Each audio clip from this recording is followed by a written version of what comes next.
In this lesson, we are starting on a new topic called Price Mechanism and its Applications Part 2, Elasticity Concepts. In this lesson, you'll be introduced to the concept of elasticity. In addition, you will learn about the very first concept, price elasticity of demand. In the last topic, we learned the theory of demand and supply. Recall, the demand and supply framework helps us determine the equilibrium price and quantity of a good. We also learned that any changes in demand and/or supply will lead to changes in equilibrium price and quantity. Hence, the theory of demand and supply tells us the direction of how price and quantity change, meaning whether price and quantity increase or decrease. Now, as economists, we are also interested in how much does price and quantity change. In other words, we are interested in the extent or the magnitude of the change in price and quantity. Let me illustrate this with an example. From the previous topic, we learned that when demand increases, this results in a rightward shift of the demand curve from D0 to D1. My new equilibrium point will be the intersection between D1 and S0. This causes my equilibrium quantity to increase from Q0 to Q1 and also causes my equilibrium price to increase from P0 to P1. So we know from the concept of demand and supply that my equilibrium price increases and my equilibrium quantity increases. Now, the concept of elasticity will tell me how much does price increase by and how much does quantity increase by. To summarize, the theory of demand and supply would tell us the direction of how price and quantity change, meaning using demand and supply we will know whether price increases or decreases. Elasticity will tell us how much does price and quantity change. Here is a summary of the elasticity concepts. There are two categories. There is elasticity of demand and elasticity of supply. There are three types of elasticity of demand. There is price elasticity of demand, income elasticity of demand, and cross elasticity of demand. As for elasticity of supply, there is one type, which is price elasticity of supply. For each elasticity concept, we will study 5 things, namely definition and formula, sign and magnitude, factors, application, and limitations. Note that for H2 students, you will learn all 4 elasticity concepts, whereas for H1 students, you will only learn PED and PES. Now, let's take a look at the first elasticity concept, PED.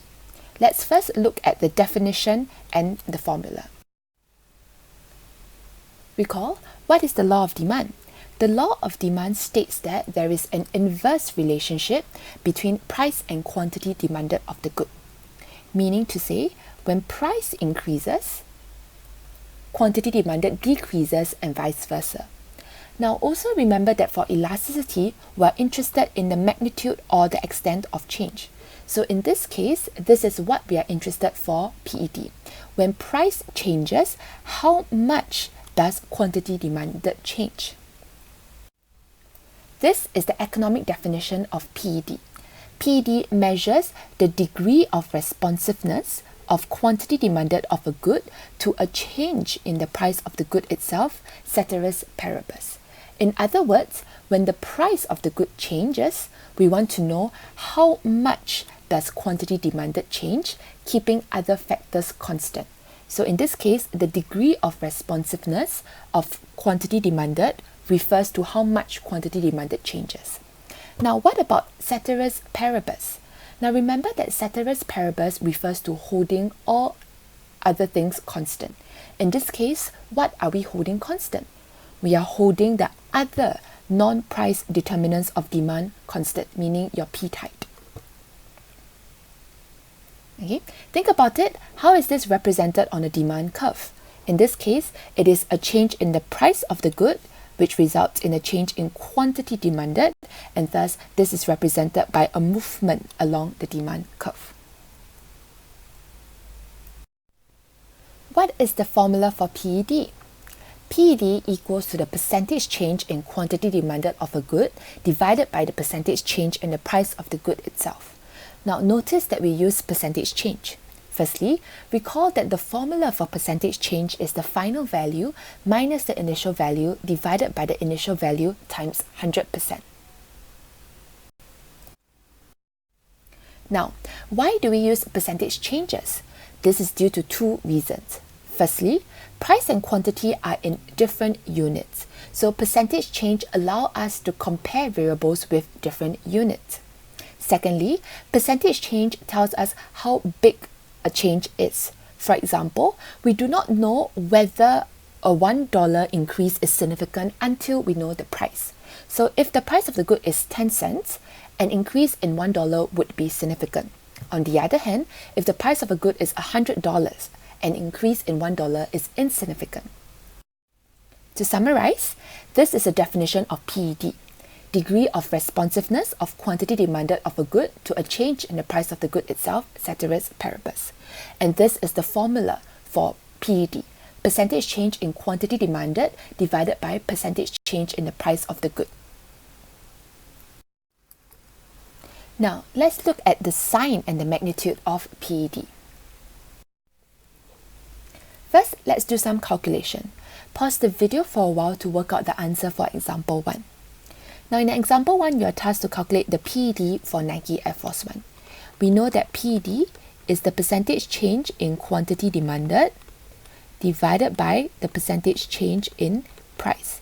So we have to take 5,900 minus 3,500 divided by 3,500 times 100%. The whole thing divided by 132 minus 154 divided by 154 times 100%. Punch these numbers into a calculator and we get PED equals to negative 4.8. What does this number mean? Now, when we study elasticity values, we want to look at two things. The first is the sign, meaning to say whether the value is positive or negative. The next thing is the magnitude. In general, we can say whether the magnitude is greater than 1 or lesser than 1. Let's first look at the sign. The sign for price elasticity of demand is always negative. Why is this so? Now, this is due to the law of demand. The law of demand tells us that there is an inverse relationship between price and quantity demanded. So we know that when price increases, quantity demanded decreases. If we put this into the PED formula, when price increases, that is a positive value, but when quantity demanded decreases, it is a negative value. So a negative number divided by a positive number, we will get a negative number. An important thing to take note, even though PED values are always negative, it is actually a common practice to drop the minus sign and report it as a positive figure. So you will see that we typically report PED values in this manner. Absolute PED equals to something. So in this case, this is how we drop the minus sign. Now, let's look at the magnitude. For magnitude, PED values can range from 0 to infinity. First, let's look at the case whereby the absolute PED is greater than 1. When PED value is greater than 1, we say that the demand for the good is price elastic. Now let's look at the case when PED equals to 6. Now what does it mean when PED value equals to 6? When PED value equals to 6, when there's a 10% increase in the price, it actually leads to a 60% fall in quantity demanded. So when we say that the demand for the good is price elastic, what we are saying is that for a proportionate change in price, it leads to a more than proportionate change in quantity demanded. So take a look at the previous case.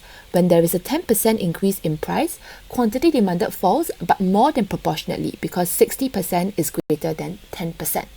In other words, we say that quantity demanded is responsive to price changes.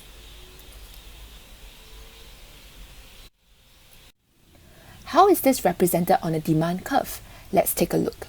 Now suppose the initial price is at P0. When price increases from P0 to P1, I know that quantity demanded will fall, and in this case, it will fall from Q0 to Q1. Notice that a proportionate change in price leads to a more than proportionate change in quantity demanded. Thus, when the demand for a good is price elastic, we say that it's represented by a flat demand curve.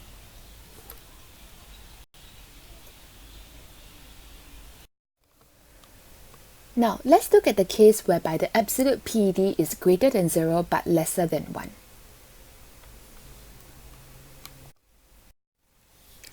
When PED is greater than 0 but lesser than 1, we say that the demand for the good is price inelastic. Let's look at the case where PED equals to 0.5. Now, what does this mean? When PED value equals to 0.5, what I'm saying is that when there's a 10% increase in price, there will be a 5% fall in quantity demanded. Thus, when we say that the demand for the good is price inelastic, what we are saying is that a proportionate change in price leads to a less than proportionate change in quantity demanded. So if you look at the previous case, there is a 10% increase in price. Now we know that whenever there's an increase in price, there will be a fall in quantity demanded. In this case, quantity demanded only falls by 5%. So 5% is less than 10%. This is a less than proportionate fall in quantity demanded. Therefore, we say that quantity demanded is unresponsive to price changes. How is this represented on a demand curve? Let's take a look. Now, suppose the initial price is at P0. When price increases from P0 to P1, we know that the quantity demanded will decrease from Q0 to Q1. Now, in this case, quantity demanded falls from Q0 to Q1, and a proportionate change in price will lead to a less than proportionate change in quantity demanded. So when the demand for the good is price inelastic, it is represented by a steep demand curve. Now let's take a look at the case whereby the absolute PED equals to 1. When PED equals to 1, we say that the demand for the good is unit price elastic. Now what does it mean when I say that PED equals to 1? So when PED equals to 1, I'm saying that when there's a 10% increase in price, it causes a 10% decrease in quantity demanded. Thus, when we say that the demand for the good is unit price elastic, what we are saying is that a proportionate change in price leads to a proportionate change in quantity demanded. So if you take a look at our previous example, a 10% increase in price will cause a fall in quantity demanded, but by the same proportion of 10%. How is this represented on a demand curve? Let's take a look. Suppose that the initial price is at P0. When price increases from P0 to P1, it causes quantity demanded to fall from Q0 to Q1. Notice that a proportionate change in price leads to a proportionate change in quantity demanded. Thus, when demand for the good is unit price elastic, we say that it is represented by a rectangular hyperbola. Now let's consider the extremes. First, let's look at the case where PED equals to infinity. When PED equals to infinity, we say that the demand for the good is perfectly price elastic. This is represented by a horizontal demand curve. Examples include agricultural produce such as corn. What does the horizontal demand curve mean? Let's take a look. Now, what is the quantity demanded at P0? So remember that to determine the quantity demanded, we will draw a dotted line from P0 to the demand curve. So in this case, when price is at P0, the quantity demanded can be QA. The quantity demanded can also be QB. The quantity demanded can also be QC. Thus, at P0, the quantity demanded is unlimited or it is infinite. Now, what happens when price increase from P0 to P1? We know that when price increase, quantity demanded decreases. In this case, when price increase from P0 to P1, quantity demanded decreases all the way to 0 because you notice P1 does not intersect D0 at all. Now, what happens when price falls from P0 to P2? We know that when price decreases, quantity demanded increases. In this case, the entire demand curve will shift downwards and quantity demanded increases to infinite. Now notice that whenever price changes, there is a great change in quantity demanded. So in the second case, when price increase, quantity demanded decrease all the way to zero.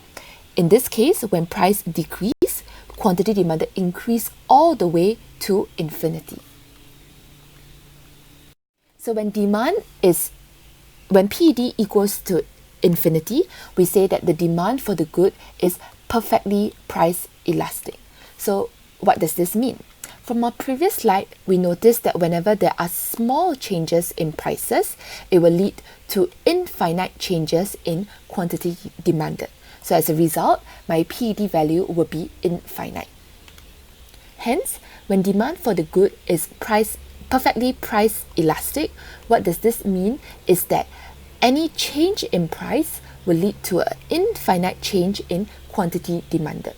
In other words, we say that quantity demanded is totally responsive to price changes.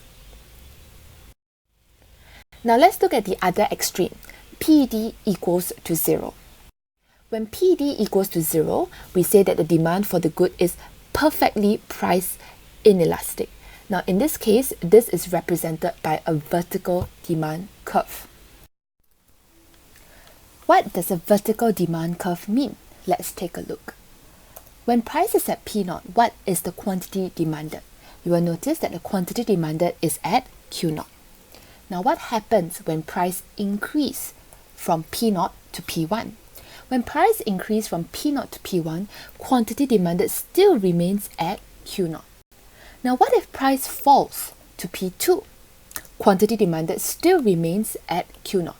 Notice that no matter how price changes, quantity demanded remains the same.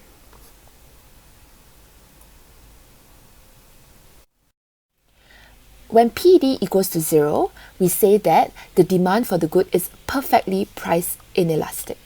Now from our previous slide, we noticed that whenever there are changes in price, there will be no change or zero changes in quantity demanded. So this will give me a PED value of zero. Hence, when the demand for the good is perfectly price inelastic, what it means is that changes in price will not lead to any change in quantity demanded. In other words, quantity demanded is totally unresponsive to price changes. Can you think of goods with PED equals to zero, meaning to say that when price changes, consumers will not change their quantity demanded? Some examples include insulin for a diabetic patient, or else the patient will die, a life-saving drug, in this case, regardless of the price, you would pay for the drug to save your life, or food for a starving man. Jot these examples down in your lecture notes. Now let's go back to the example of the PED of the Nike Air Force 1. Now we know that in this case, the sign is negative because a negative sign will tell me that when price falls, quantity demanded increases. Now in this case, the PED value is 4.8. So I know that the PED value is greater than 1. So in this case, the demand for Nike Air Force 1 is price elastic, and we know that when demand for good is price elastic, a proportionate change in price will lead to a more than proportionate change in quantity demanded. Let's consolidate. We know that the sign of PED is always negative. As for the magnitude, it ranges from 0 all the way to infinity. For PED equals to 0, we say that the demand is perfectly price inelastic. This means that quantity demanded is totally unresponsive to price changes. When PED is greater than 0 but lesser than 1, we say that the demand is price inelastic. This means that quantity demanded is just unresponsive to price changes. When PED equals to 1, the demand is unit price elastic. When PED is greater than 1, the demand is price elastic. In this case, quantity demanded is responsive to price changes. When PED equals to infinity, the demand is perfectly price elastic. This means that quantity demanded is totally responsive to price changes. We have come to the end of this lesson. In this lesson, you were introduced to the concept of elasticity. You also learned about the first concept, price elasticity of demand, whereby you learned the definition, the formula, the sign, and the magnitude.